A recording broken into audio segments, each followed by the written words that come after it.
Ce qui va venir en aide aux femmes, c'est la modernisation de la société, les avancées techniques. La place de la femme évolue, ce qui modifie la famille naturellement.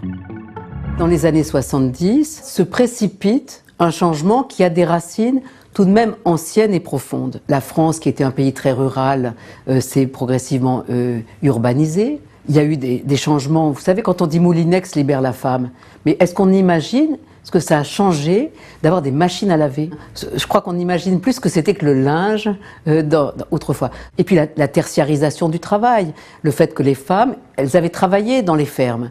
Les femmes ont toujours travaillé, contrairement à ce qu'on dit, mais elles travaillaient dans un cadre familial. C'est pour la société tout entière et elle-même. Les travaux d'électronique ou de laboratoire, ces travaux qui demandent des mains de couturières, elles les font mieux que les hommes et elles le savent. On a besoin d'elles et plus seulement à la maison. Comme toujours, les pouvoirs publics rattrapent le train en route et essaient d'aller dans le même sens. Ils légifèrent. En 1965, la réforme des régimes matrimoniaux libère la femme de l'homme, avec deux nouveautés. La femme n'a plus besoin de son mari pour ouvrir un compte bancaire ou pour signer un contrat de travail. Ce n'est pas rien, mais c'est aussi le début de la nostalgie pour les hommes. Chers téléspectateurs, l'homme qui vous parle, pendant qu'il en a encore le droit, était jusqu'à lundi soir un seigneur, un féodal, un potentat, bref, un homme marié. Nous sommes un certain nombre de millions dans ce cas.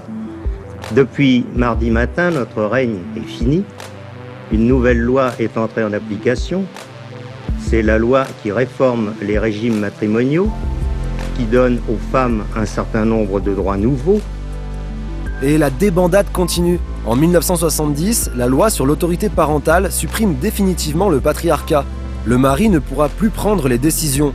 L'homme va devoir apprendre à partager l'autorité, ce qui à l'époque inquiète. On parle presque de fin de civilisation. Il y a 100 ans, on mariait sa fille pour qu'elle ait un protecteur. Maintenant, un jeune homme et une jeune fille se présentent devant le maire pour unir ensemble leur vie, leur amour, leur travail et leurs espoirs. Et dans 40 ans, les gens ne se présenteront plus devant monsieur le maire car ils Je considèrent... ne sais pas ce que sera la vie en 40 ans, nous vivons en 1970 et nous devons défendre la jeunesse de 70 parce que c'est une belle jeunesse et qu'elle a une civilisation peut-être différente de celle de 1800. Voilà pourquoi je pense que ce projet est bon, parce que c'est un projet moderne et que c'est un projet jeune. Du coup, on commence à ne plus se marier par raison, à ne plus se marier par tradition. On n'est même plus obligé de se marier. Il y a une révolte de la génération des années 70 au nom d'une authenticité du lien.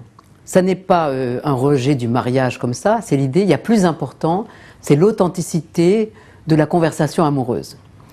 Et donc, ça ne veut pas dire qu'on renonce à l'idéal du temps long, de vieillir ensemble, mais pas à n'importe quel prix. Le grand acquis